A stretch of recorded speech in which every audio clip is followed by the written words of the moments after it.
Christina, dat hebben we die dan al verteld.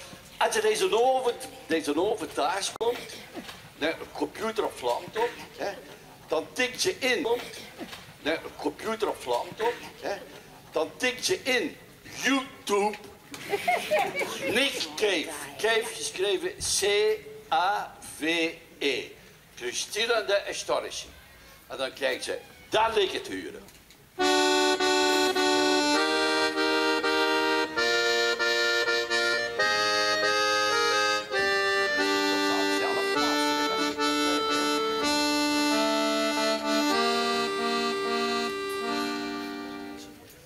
Dat is. Er komt wel tekst bij. De tekst deze uur, het is juist wat Christina, namelijk Kathleen, allemaal verteld heeft. Nou, heb ik wel iets speciaals te vertellen. Het is toch gehuurd dat Christina op een bepaald ogenblik vertelde dat ze in Welle in het doopvond was ondergedompeld en dat ze terug kalm was. Ja? Nou, maar dat doopvond is heel speciaal op de gang. Nou moet je weten dat in 1155 hebben de zusjes van Welle dat doopvond laten maken. Dat was het doopvond in Maaslandse kalksteen, is dat, in Romaanse kunst gemaakt. Het is een prachtig werk. Ja? Dat heeft door honderden jaren gestaan, totdat honderden jaren later de pastoor zei, weg bij die naanist. En die heeft dus dat op het kerkhof laten gooien. En door dat ook weer al jaren en jaren gelegen. Maar de ouderen onder ons, die weten waarschijnlijk nog dat op Steenaart een kerk was. De Redemptoristenkerk. Ja. En dat was, de kapel was toegewijd aan de heilige Christina. Ja. Dan zeiden de Redemptoristen, als dat doel voor de toch niet, dat willen wij wel hebben voor onze kapel van de heilige Christina. En die hebben dus dat gekregen. Jaren later, 1922, zaten de Redemptoristen zonder geld. Of ze hadden geen geld meer meegenomen. Wat doen ze? Ze verkopen dat doopvond in de prijs vandaag voor €2620. Was verpot goedkoop. En dat doopvond verdwijnt. Weg. Totdat, en dan komt het, dat opdaagt, of liever dat verschijnt in New York. In het Metropolitan Museum in New York stiet dat doopvond. En daar hebben we te denken aan Camille van Langendonk, die dat teruggevoegd, dat doorstond. Dus als je daar toevallig in New York bent, God door zijn. Ja? En dan zegt ze, dit doopvond is van de Holy Christina, hoe zwemt erin en was kalm. Ik vertaal dat even, dat is gemakkelijker. Dus als Christina daarin ondergedompeld is en toen was ze kalm. Dus vandaar. Daar is het ook nog zo, zegt het, New York is toch wel een beetje ver weg. Geen probleem. Ze komt altijd naar het Golfskerk gaan en doet die een exacte kopie van dat doopvond. Zo. Dat is nog een beetje bijgeleerd. En we hadden toch van altijd, op deze plak heeft humor, de bolletje, maar we hadden toch van dat wat indicatie mee te geven. We kunnen ons publiek ondertussen en we denken, ja, doe ik dan nog wat meer bij gedaan werden. En vandaar dat we dus uitgenodigd hebben, professor gendrologie, dat betekent dus die man die bestudeert de interactie tussen man en vrouw. Professor Luc van de Quickenborne.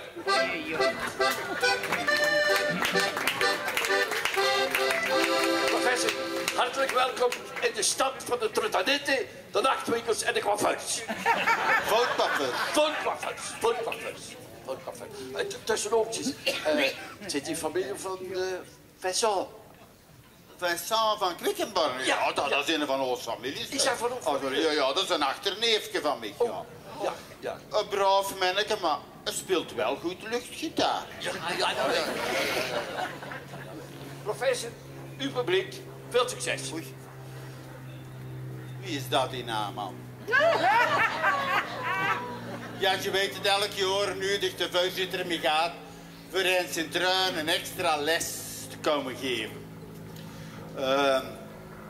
Nou, zie ik dat toch wel heel veel volk is.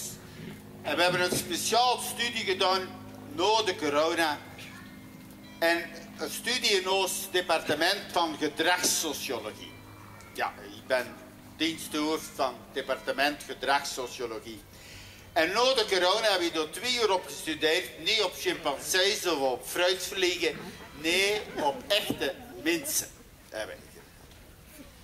We hebben, en voor een serieuze studie moet je wat zuiver zijn in uw manier waarop je de studie opzet. Je moet wat gelijke groepen hebben en zo, want anders krijg je geen publicatie. En we hebben een publicatie gekregen in dag allemaal.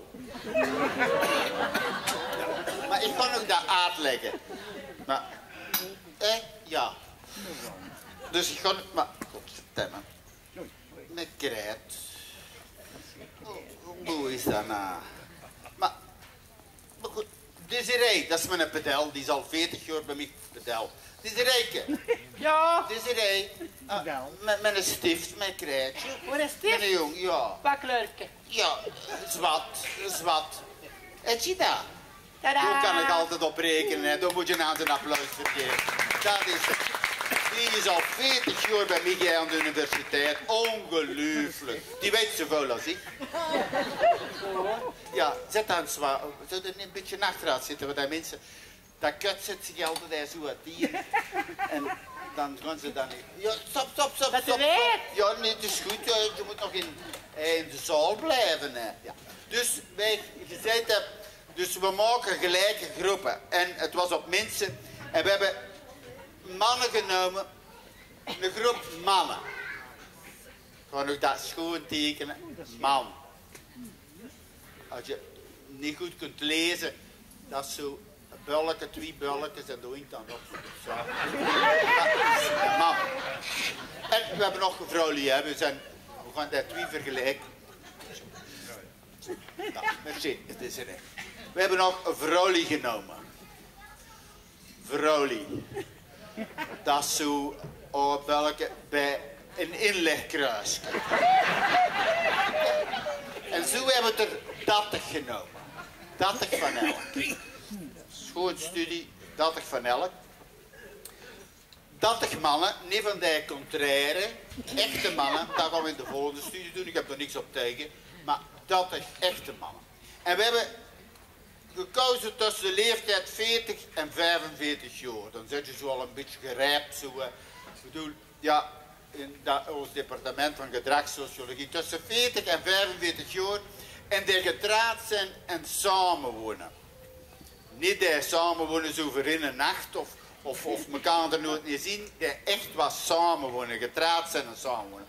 Of ze mogen nog niet getrouwd zijn.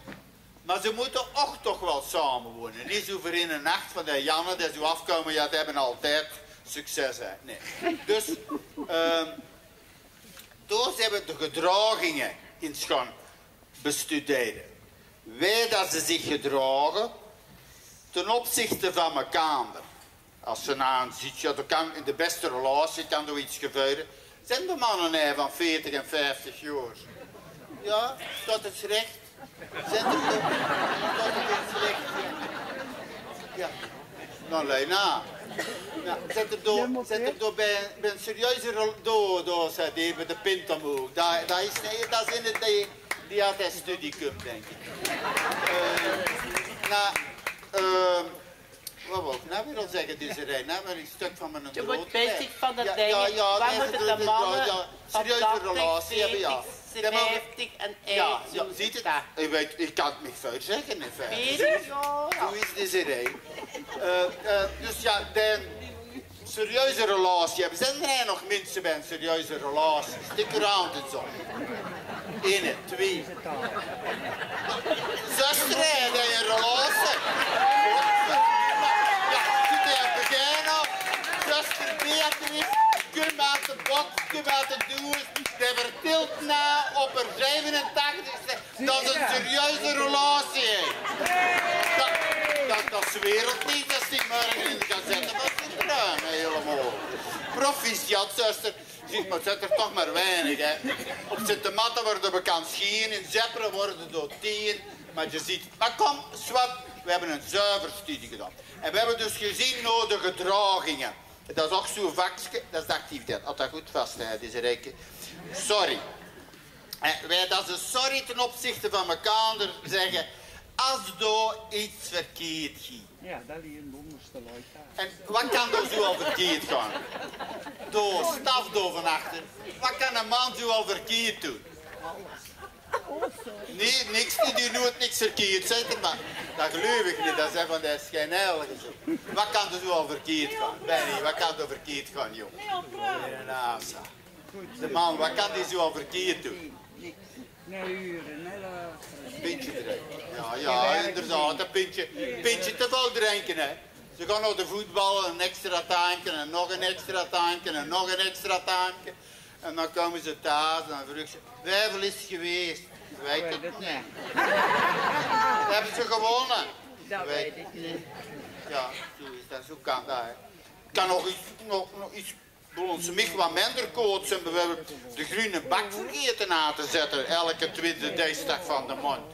Ja, dat kan nog zijn. Hè. Ze kunnen dus iets verkeerd zijn in de relatie, in een echte relatie. Nou, wij denken dat die man zich gaat pardoneren als die thuis komt van de voetbal. Half zout of zout. Wij gaan die zich pardoneren. Wat zei die? Dat is de beste keer. Dat is de laatste keer. Ja, dat is waar. Dat is niet zo eerlijk. Sorry, schatje. Het is de laatste keer. Of, sorry, schatje. Ik ben in fout. Ik zal het nooit meer meedoen. Of, sorry, schatje. Ik zal erop letten. Enzovoort. Zo is die sukkelleer van de man. Die is eerlijk. Die denkt... Ja, nou, gewoon aan de vrouw. De vrouw de vrouwelijke rok aan, hè. Nou, niet goed staan, ja. Anders keer de volgende keer moet je op. Dus we hebben dat echt vrouwelijk. We hebben ook gevraagd, als je nou iets fout doet, hè, wij gaan je pardoneren. Is de differentie tussen de mans en de vrouwelijk. Dat is het wat we willen weten in ons departement. En dat is, ja, wat kan er bij de vrouw? Ja, de Snowden zei ze bijvoorbeeld, ik heb geen melk meer. In de frigo natuurlijk. Ik heb geen melk meer. Ik heb geen melk meer. Ik moet een kratje melk gaan halen in de koolruit. Ik ben s'avonds terug. Wat gebeurt er? Ze komt nooit over het niets. Komt ze ingestoffeld thuis. En wat gaat hij zeggen? Suzanneke, zegt Judith. Voilà. Maar je zit van de tijd, ja. Je kent de regen. Je kent de regen, maar heel veel vrouwen die willen naar iets anders zijn of die kennen hun eigen niet meer. Maar dat is juist wat Suzanneke zei. Ik ben blijven lameren. Wat zei ze? Oh, sorry schatje. Er was te veel volk in de koolruit. En volk en nog volk. En er was een film van de koolruit tot dat stijgen. En een volk en zo lange film. Sorry schatje, sorry. Ik zal het nooit meer doen. En ik heb Inge gezien. Inge, ja, mijn vriendinnen, ja. En ik heb nog een tasje koffie bij gaan drinken. Ja. En dan een derde kindje. En dat zit nou al in de crash. Sorry. Ja, moeder moet ik altijd ook luisteren. En die zit altijd te boos over mij. Sorry. Je is het een vaat. Je wilt nooit naar de koolruit gaan.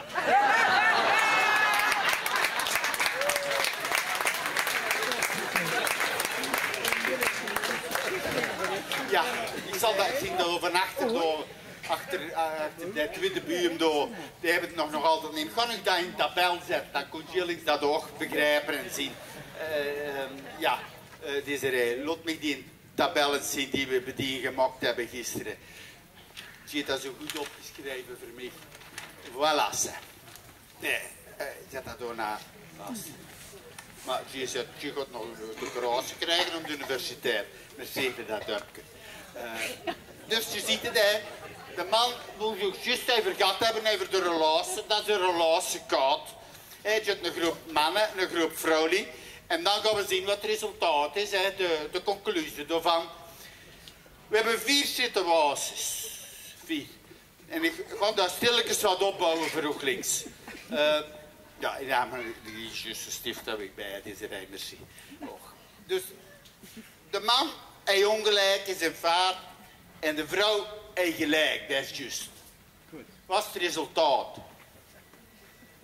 Allee, Dat ben ik gelijk. De vrouw wil altijd gelijk, hè. de vrouw heeft gelijk, ja, voilà. Voilà. De vrouw is juist.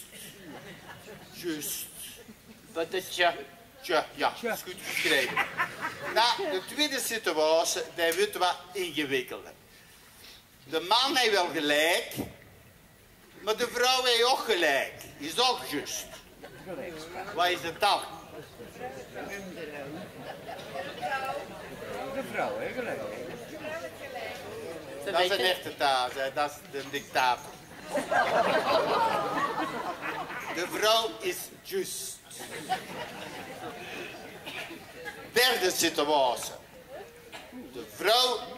De man heeft gelijk, maar de vrouw is in feite heeft ongelijk. Ja, de man is een vader, want hij ongelijk. De vrouw wil Dit is ja. De man zuur jij niet, hè, maar de vrouw die daar komen op voor een regen. De vrouw heeft altijd gelijk. Allee, kunnen we dat nou ontkennen? Ja, de vrouw die hebben altijd gelijk. Maar na de vierde situatie.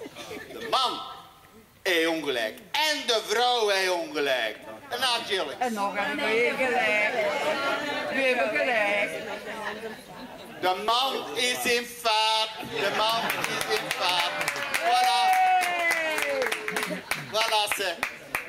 Altijd. Herman. Dus als hij er nog zijn die geen relatie hebben van die singles, door vanaf de toneel denk ik.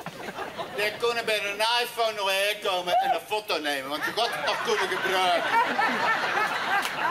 Voilà iedereen. Bedankt. Bedankt iedereen nog een applaus. Tot volgend jaar.